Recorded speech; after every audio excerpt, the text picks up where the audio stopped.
Hi, welcome to the Big Bear Homestead, and today we're going to give you our top 5 reasons why you should be raising your pigs for meat.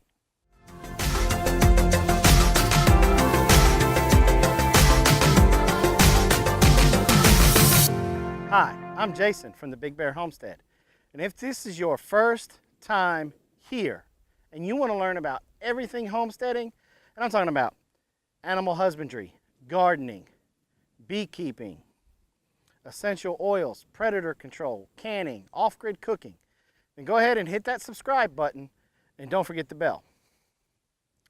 Well, today we're going to go into our top 5 reasons why you want to raise pigs for meat.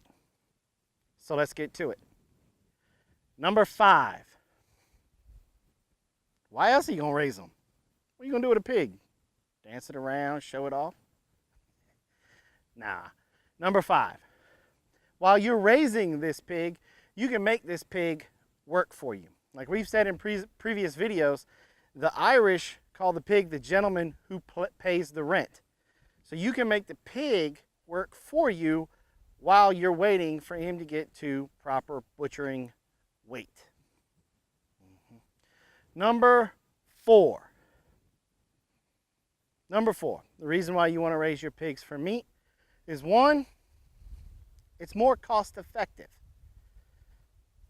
Depending on the cut of pork that you're going for, you're paying anywhere from $2 to $5 a pound.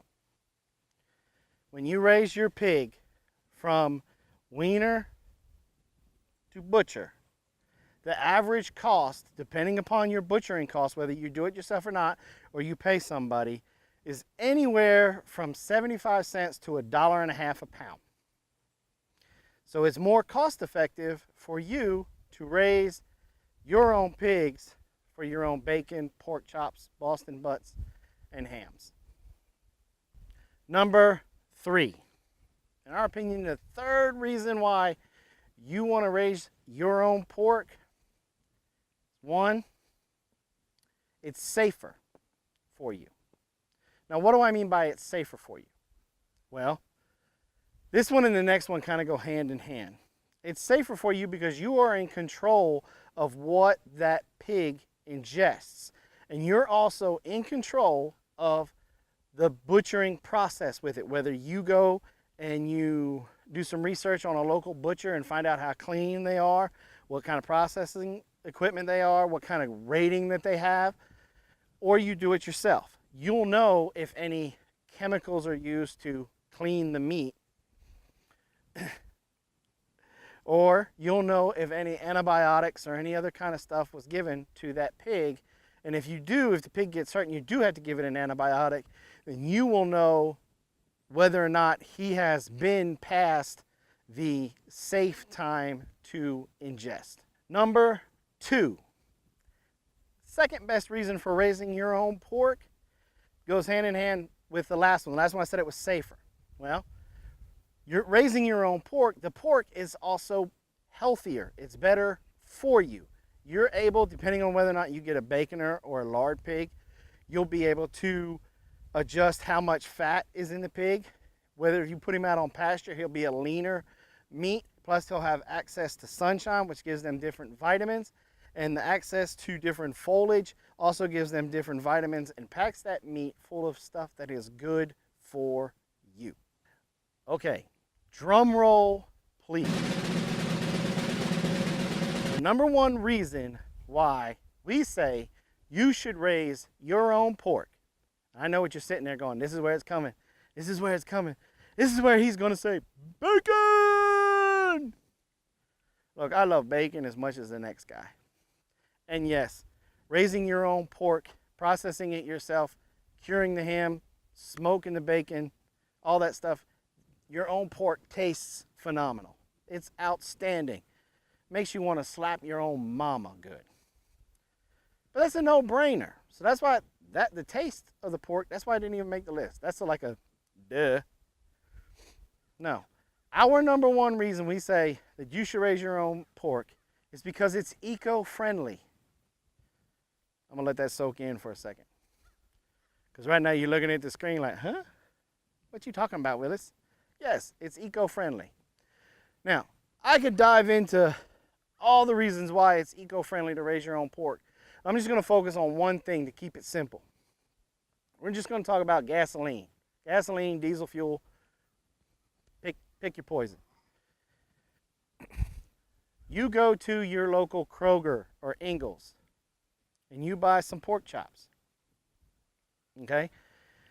You may not know where that pig came from. That pig, those pork chops, may have come from a pig that was raised in Mexico or California or Washington State, Alabama, and you live all the way up New York, or you live over here in Georgia, North Carolina. That pork chop had to travel from the farm to a processing plant, get processed. Then from that processing plant, that pork gets loaded up on the trucks and it gets dispensed throughout the entire country and globe, for that matter. So those pork chops have traveled thousands of miles just to get to your plate. Raising your own, you bring your pig up from the pasture. If you process him yourself, you're doing it right there on the farm. Zero gasoline, zero diesel fuel used. If you're taking him somewhere, 9 times out of 10, you're only going to take him within like a 50-mile radius from your homestead to where you're taking him to get processed. So that's 100 miles round trip from the processor, from your homestead to the processor, and from the processor back to your homestead. Versus the couple hundred miles that pig traveled just from the farm to the processing plant. Not even including from the processing plant to your local grocery store. Believe it or not, that does have a huge impact on our environment. Let that sink in for a little bit. Those are our top 5 reasons why we say you should raise your own pork for meat.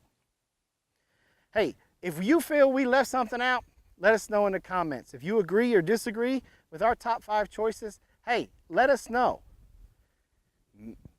You may have thought of something we didn't. Well, thanks for coming by the Big Bear Homestead, and like always, have a nice day.